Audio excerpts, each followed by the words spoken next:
Saya sambung firman Tuhan minggu yang lalu mengenai menerima kesembuhan dari Tuhan, menerima kesembuhan ilahi dari Tuhan.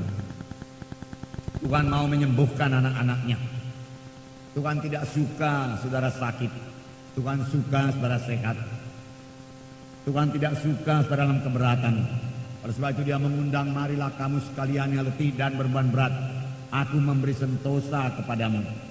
Inilah hati Yesus yang mengasihi saudara, yang mengasihi saya.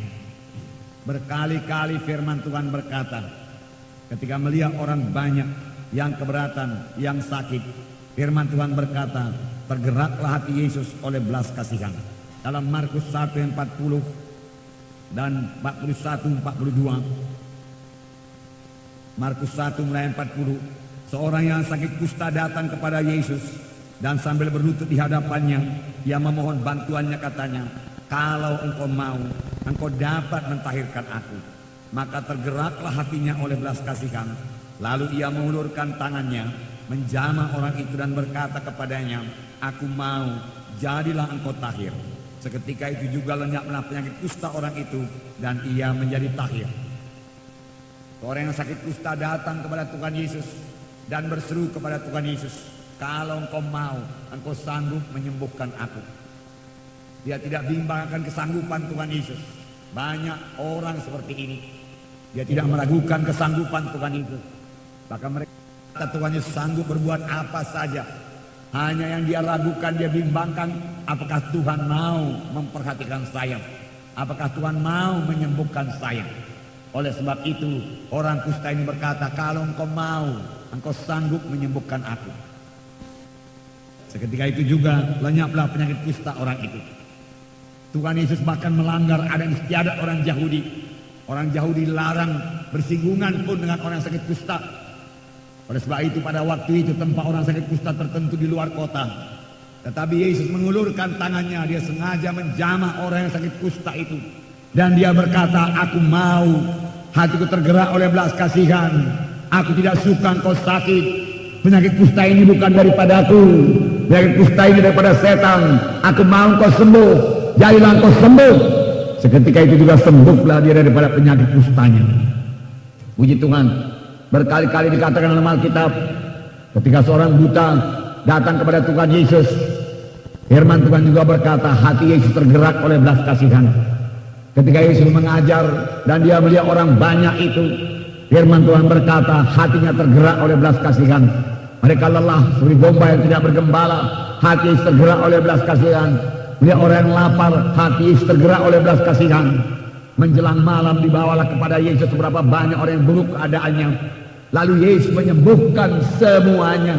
Tidak ada dikecualikan oleh Tuhan Yesus. Semua orang bisa disembuhkan Tuhan Yesus. Semua penyakit bisa disembuhkan Tuhan Yesus. Pada waktu Tuhan Yesus memperkenalkan dirinya pertama kali kepada bangsa pilihannya, suatu bangsa pilihannya keluar dari tanah Mesir, Tuhan berkata, akulah Jehovah Rafa. Akulah Tuhan yang menyembuhkan engkau. Akulah Tuhan yang berbelas kasihan. Jadi Yesus mau menyembuhkan saudara, karena Tuhan lebih dahulu berbelas kasihan kepada saudara. Saudara yang sakit, perhatikanlah hal ini. Jangan batasi kuasa Tuhan. Jangan katakan Tuhan tidak mau menyembuhkan saya. Lebih dahulu hati Tuhan tergerak oleh belas kasihan melihat penderitaan karena penyakit. Tuhan tidak suka manusia ini menderita. Di sorga tidak ada penyakit. Bahkan 70% pelayanan Tuhan Yesus selama dia di bumi ini menyembuhkan penyakit, menyembuhkan penyakit, menyembuhkan penyakit. Dan firman Tuhan berkata, dialah Tuhan yang tidak berubah. Baik kemarin, baik hari ini, sampai selama-lamanya. Dia tidak berubah dalam kuasanya. Dia tetap maha kuasa. Tidak ada penyakit yang terlalu berat kepadanya untuk disembuhkan. Kanker tumor bukanlah perkara yang berat kepada Tuhan. Tuhan mau menyembuhkan dan Tuhan sanggup menyembuhkan. Tetapi tiada persoalan yang terlalu berat yang tidak bisa diselesaikan oleh Tuhan Yesus. Maka itulah spesialisasinya menyelesaikan semua persoalan-persoalan dan memberikan kelegaan, memberikan damai sejahtera dalam hati kita. Kuasa Tuhan belum berubah. Pandang kepada Tuhan Yesus. Minggu yang lalu kita juga melihat bahwasanya Tuhan Yesus menyembuhkan untuk mempermuliakan namanya. Dia mau menyembuhkan untuk mempermuliakan namanya. Ketika orang memberitahu kepada Tuhan Yesus mengenai Lazarus yang sakit, Apakah kata Tuhan Yesus? Tuhan Yesus berkata, penyakit ini tidak membawa kepada kematian, tetapi olehnya nama Tuhan dipermuliakan. Bukanlah penyakit Lazarus yang mempermuliakan Tuhan Yesus, tetapi kebangkitan Lazarus, kesembuhan Lazarus lah yang mempermuliakan Tuhan Yesus. Demikian sampai sekarang. Bukan penyakit kita yang mempermuliakan Tuhan. Tidak ada penyakit yang mempermuliakan Tuhan. Kesehatan kita mempermuliakan Tuhan. Kekuatan kita mempermuliakan Tuhan. Kita sanggup menggenapkan amanat agung dalam hidup kita. Itu yang mempermuliakan Tuhan. Berkat Tuhan yang mempermuliakan Tuhan. Berkat Tuhan itu mempermuliakan Tuhan. Puji Tuhan, puji Tuhan. Nah, Tuhan Yesus sendiri berjanji untuk menyembuhkan. Kalau Tuhan berjanji, tentu Dia menggenapkan.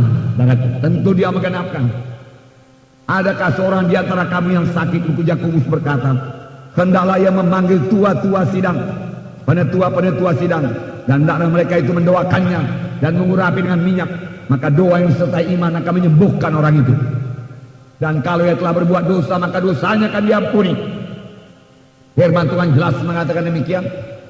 Panggillah tua-tua sidang, doakan dan urapi dengan minyak, maka aku akan menyembuhkan. Tuhan berkata, itu janji Tuhan.